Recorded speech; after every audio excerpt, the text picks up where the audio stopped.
Selamat datang di Lapak Cerita Emak Aja. Jangan lupa like, subscribe, dan share. Kali ini, Emak akan membawakan film tentang Labinak. Bagi yang suka dengan film yang kanibal, pasti suka. Film diawali dengan sebuah narasi tentang kisah arkeolog bernama Jones, di mana pada tahun 1935,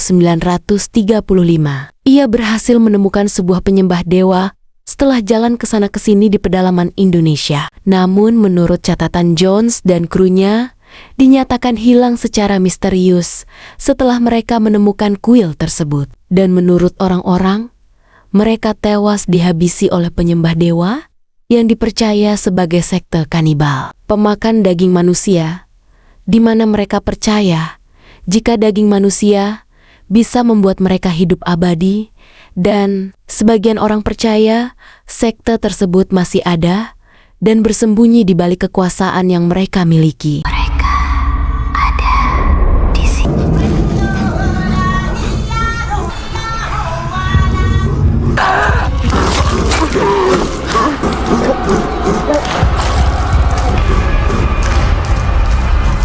Singkat waktu beralih kepada guru honorer bernama Najwa, di mana ia sedang menunggu hujan reda bersama putrinya yang bernama Yanti. Hingga setelah cukup lama menunggu, akhirnya hujan pun reda, dan Najwa langsung mengajak putrinya untuk pulang. Setibanya di rumah, mereka pun heran melihat ada seorang ibu-ibu yang sudah menunggu mereka di depan rumah.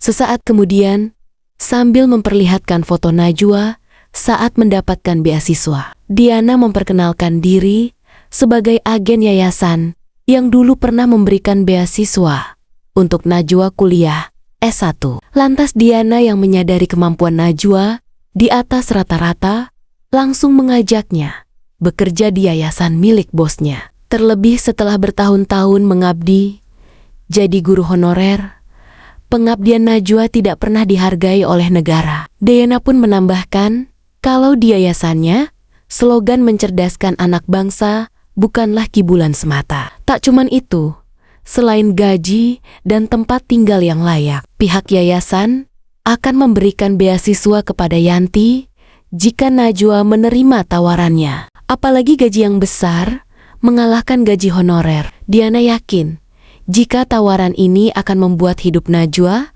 akan menjadi lebih baik. Setelah mengatakan hal tersebut, Diana pun pamit agar Najwa bisa memikirkan tawarannya.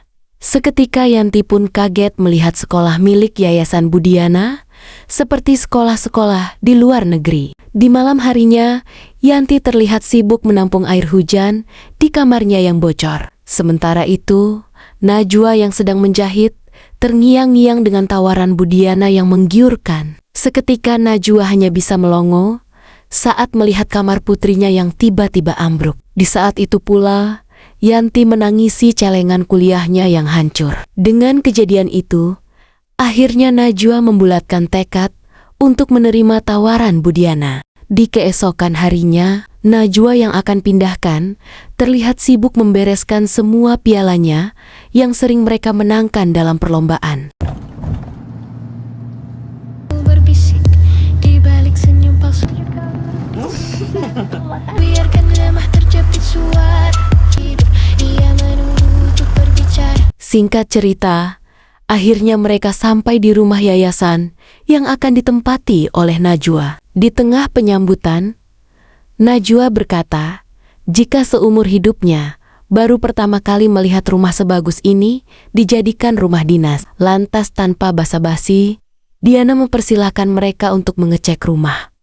Bagaikan mimpi di siang bolong, Yanti pun sumringah saat melihat kemewahan rumah dinas yang akan mereka tempati. Sementara di luar, Najwa terlihat menyapa seorang emak-emak yang terus memperhatikannya dari atas balkon. Kemudian datanglah seorang duda tampan, pemilik yayasan bernama Lucius Erectopus. Ia pun memberitahu jika emak-emak di balkon itu adalah ibunya. Setelah sedikit basa-basi, Lucius meminta Najwa untuk menikmati setiap fasilitas yang telah ia sediakan. Hingga setelah Lucius pergi, pria galing bernama Yudas Iscariot langsung memperkenalkan diri sebagai pengajar psikolog di yayasan ini. Hantu anak-anak sekolah. Alah. Ada yang lihat hantu di sini. Ada ikan. Singkat waktu, malam pun tiba setelah membereskan barang-barangnya. Najwa yang akan beristirahat seketika heran saat mendengar suara decitan tikus. Sontak Najwa pun syok saat sekilas melihat kaki-kaki bergelayutan di plafon. Dirasa hanya halu, Najwa bergegas pergi ke kamar untuk tidur.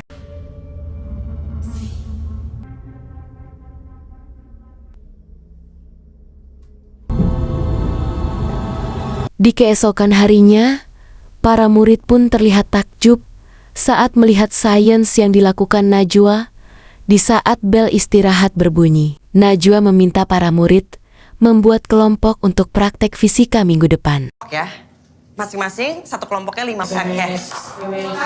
Sama-sama. Sesaat kemudian, Najwa pun kesal saat laptopnya rusak.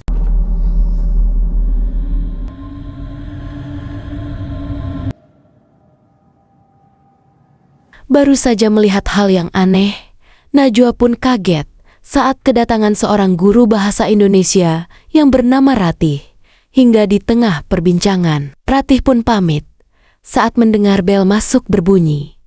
Namun melihat Bu Ratih yang mengalami tembus haid, Najwa yang pengertian langsung meminjamkan jaketnya. Saat Yudas datang, ia langsung menghadiahkan sekotak makanan untuk makan siang. Tak hanya itu, Yudas memberikan HP iPhone dan juga laptop baru. Bagaikan ketiban durian, Najwa seakan tidak percaya saat mendapatkan hadiah tersebut. Sepulang mengajar, Najwa yang penasaran terlihat menghampiri Lucius. Lucius yang melihat Najwa yang kepo, Lucius mengungkapkan jika dirinya baru selesai mengambil stok daging dari peternakan bawah tanah milik yayasan. Dan saat Najwa keheranan, Lucius segera menawarkan tebengan untuk pulang. Senang saya dengarnya. Saya akan ngirimin makanan. Bukannya nggak boleh dibangun di tengah pemukiman ya, Pak? Ayo, makasih, Pak. Kalau saya masih agak kagok. Sepulang ke rumah, Najwa pun terperangah saat rumah dinasnya sudah dipasangi home theater dan juga Yanti yang mendapatkan HP iPhone baru. Namun sesaat kemudian, Najwa pun heran saat melihat sekelebat sosok yang pergi ke arah gudang.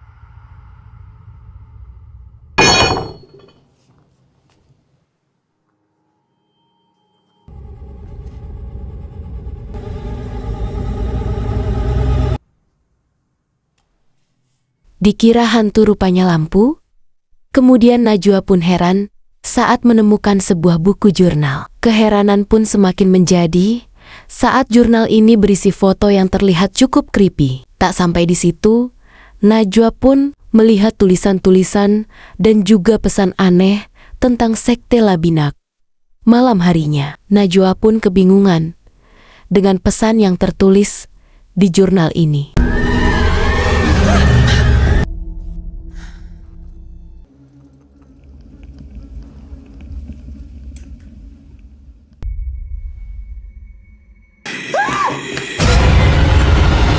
Betapa syoknya Najwa saat ia di jumpscare pocong yang memintanya untuk pergi. Hingga setibanya di kamar Yanti, heran melihat ibunya ketakutan. Tetapi Najwa tidak berkata apapun dan langsung tidur memeluk Yanti. Di keesokan harinya, Najwa langsung menunjukkan foto aneh yang ia temukan pada Diana dan Yudas.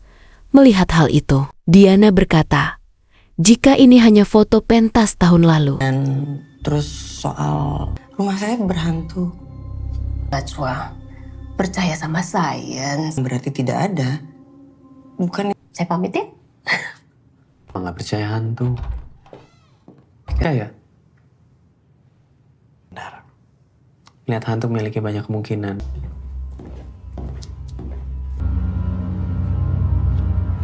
Di malam harinya, saat Ratih berkunjung ke rumah Najwa, ia yang khawatir meminta Najwa untuk jangan mempercayai segala kebaikan dari para pengurus yayasan. Terlebih menurutnya, mereka tidak sebaik apa yang Najwa kira. Sontak Najwa pun heran saat mendengar hal tersebut. Dirasa keheranan, tiba-tiba saja Ratih menyetel musik dan mengajak Najwa menari.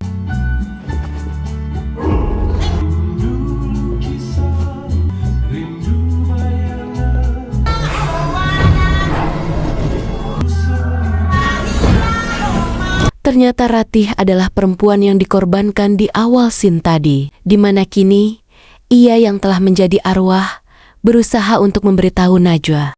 Di malam harinya, di saat hujan, Najwa pun khawatir saat Yanti tak kunjung pulang. Betapa syoknya Najwa di saat hantu muncul di atas payungnya.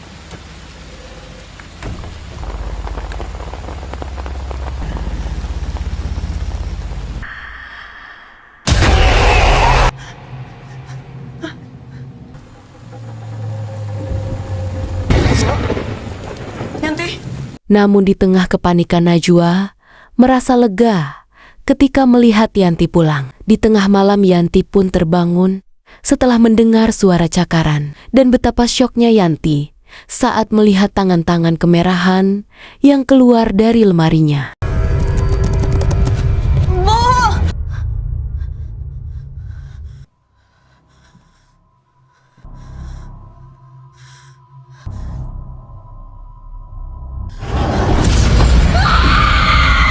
Saat Najwa datang, ia pun berusaha menenangkan Yanti yang ketakutan. Akan tetapi seketika Yanti panik saat melihat si ibu yang tiba-tiba tertawa.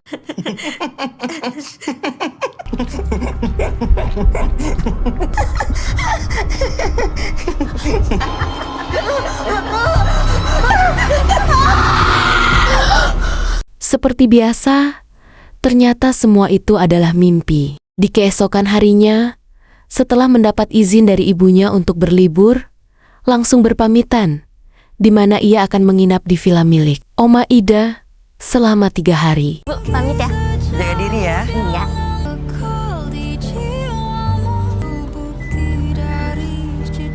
Singkat waktu, Najwa menyalakan TV, lalu pergi ke kamar mandi untuk mandi. Namun lagi-lagi, ia mendapatkan sebuah keanehan. Betapa syoknya Najwa saat melihat pesan peringatan yang mengucapkan jika Najwa akan mati.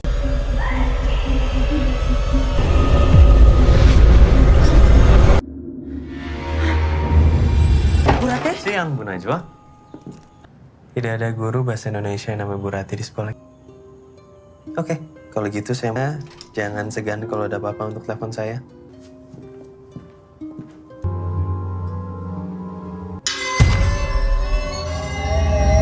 Di sore harinya, Najwa yang tidak jadi mandi terlihat ketiduran di kursi. Saat kawanan hantu muncul dalam mimpinya, sosok Ratih terlihat berjalan mendekati Najwa. Kemudian Ratih langsung memberikan penglihatan ritual saat dirinya dijadikan sebagai tumbal.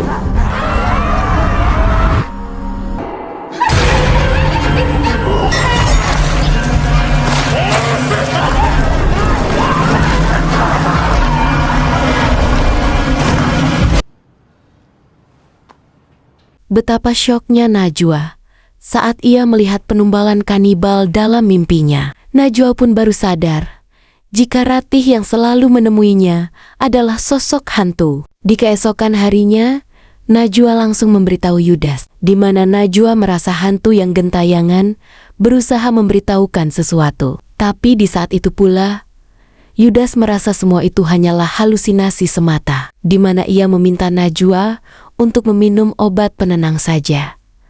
Saat efek obat penenang mulai bekerja, Yudas langsung melakukan terapi hipnotis pada Najwa. Hingga sesaat kemudian, Najwa langsung menceritakan traumanya.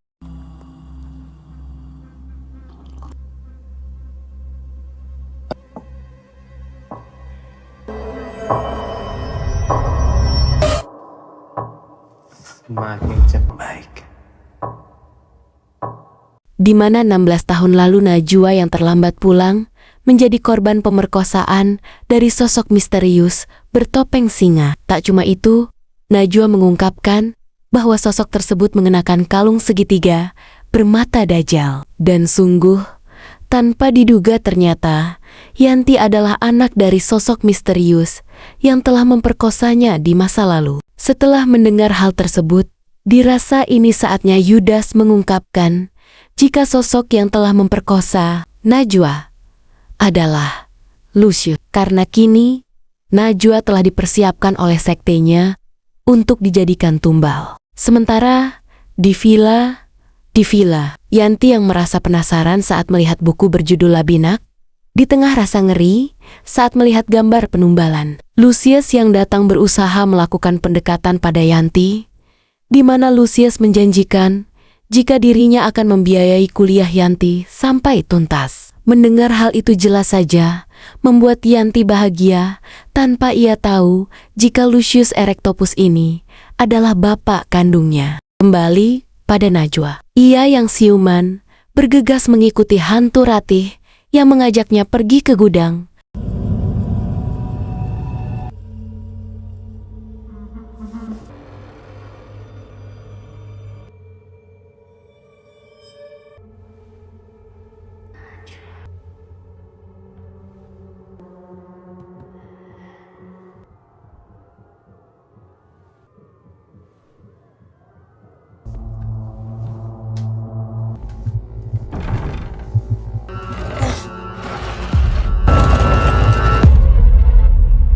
Setelah menemukan pintu rahasia, Najwa yang akan pergi ke basement bergegas mengambil senter dan linggis untuk berjaga-jaga.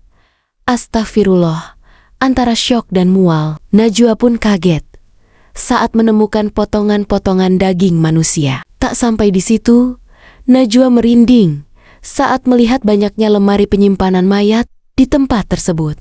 Betapa syoknya Najwa saat menyadari jika lemari mayat ini sudah dipersiapkan untuk dirinya.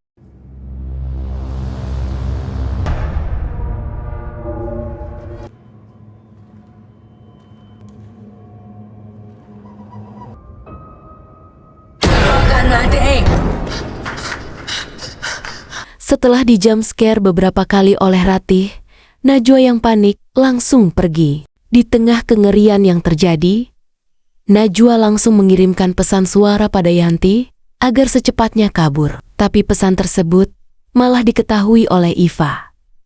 Sesaat kemudian, Iva yang datang langsung memutar pesan suara yang dikirim oleh Najwa. Yanti dengerin ibu baik-baik. Ini mereka semua jahat. Mereka menumbalin kita ke sana.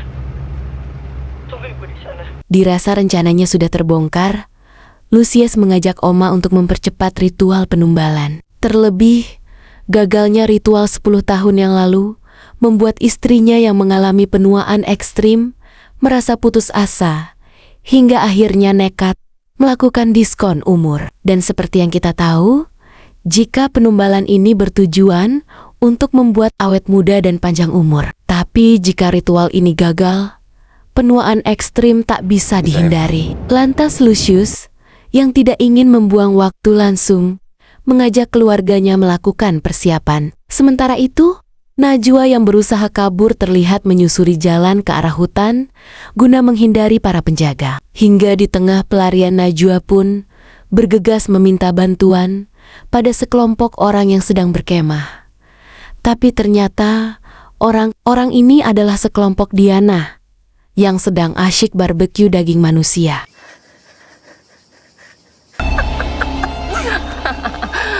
Okay. Udah. Sungguh tidak beruntung. Pelarian Najwa harus berakhir setelah dirinya tertangkap oleh kelompok Diana. Kemudian Yudas langsung menggunakan suntikan untuk melumpuhkan Najwa.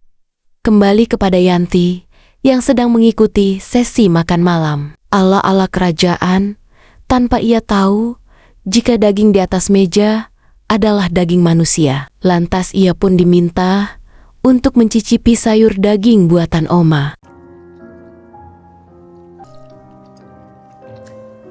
Setelah mencicipi sayur daging manusia, Lucius berkata jika ia berniat menjadikan Yanti sebagai anaknya. Akan tetapi, Yanti harus ikhlas jika Najwa ia jadikan tumbal. Kemudian saat Lucius akan meminumkan darahnya Yanti, ia pun mengungkapkan jika sebenarnya Yanti adalah anak kandungnya setelah memperkosa Najwa 16 tahun lalu. Lucius menambahkan, jika Najwa telah ia persiapkan untuk dijadikan sebagai tumbal.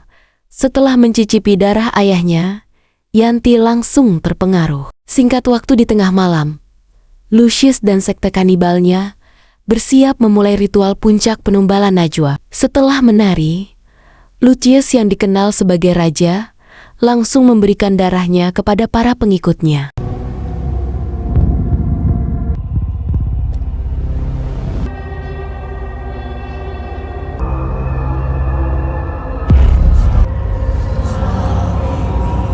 Nyetam jiwa nam asman dadat.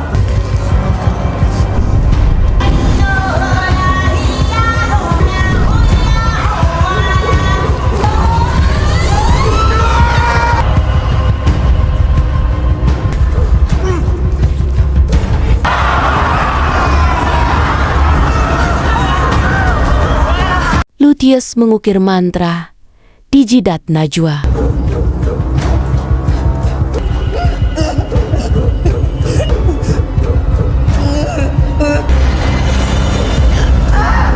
Setelah mengukir mantra di jidat Najwa, Lucius langsung memberikan golok pada Yanti. DNS meminta putrinya untuk menghabisi Najwa. Tapi di situ pula Najwa yang panik berusaha menyadarkan Yanti. Untung saja dengan teknik ceramah, Najwa berhasil menyadarkan Yanti.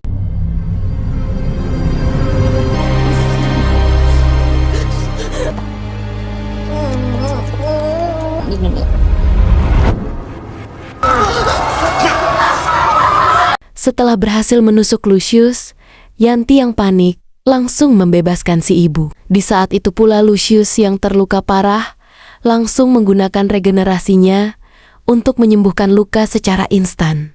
Setibanya di ruang penyimpanan, Najwa meminta Yanti untuk bersembunyi di dalam lemari mayat. Hingga sesaat kemudian, Yudas yang datang berusaha melakukan pencarian. Namun, di tengah pencarian, Yudas pun panik saat mendapat teror dari hantu Ratih yang berusaha menuntut balas atas kematiannya, di mana Ratih ingin Yudas merasakan apa yang dia alami.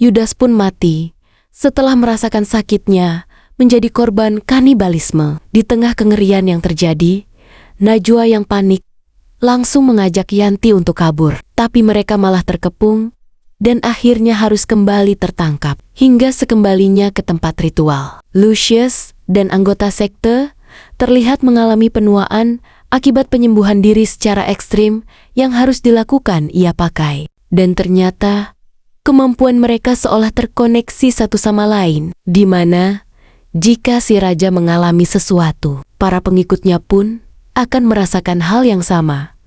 Lantas Najwa yang tidak ingin putrinya mati memutuskan untuk menyerahkan diri, terlebih saat ini tidak ada orang yang mampu menyelamatkan mereka berdua.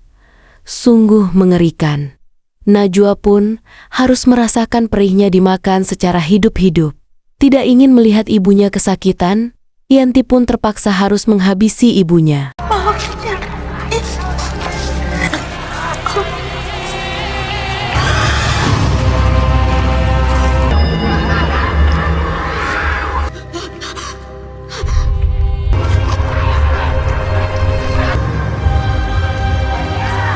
Singkat cerita, 2 tahun kemudian, saat Diana berhasil mendapatkan 2 calon tumbal, Yanti yang kini sudah resmi bergabung dalam sekte Labina, terlihat menelpon seseorang untuk bergabung di ritual penjamuan. Selanjutnya, tanpa diduga Yanti menghubungi Sumanto untuk penjamuan sekte Labinak. Kalau kalian gak tahu, Sumanto searching aja. Sekian alur cerita film Labinak.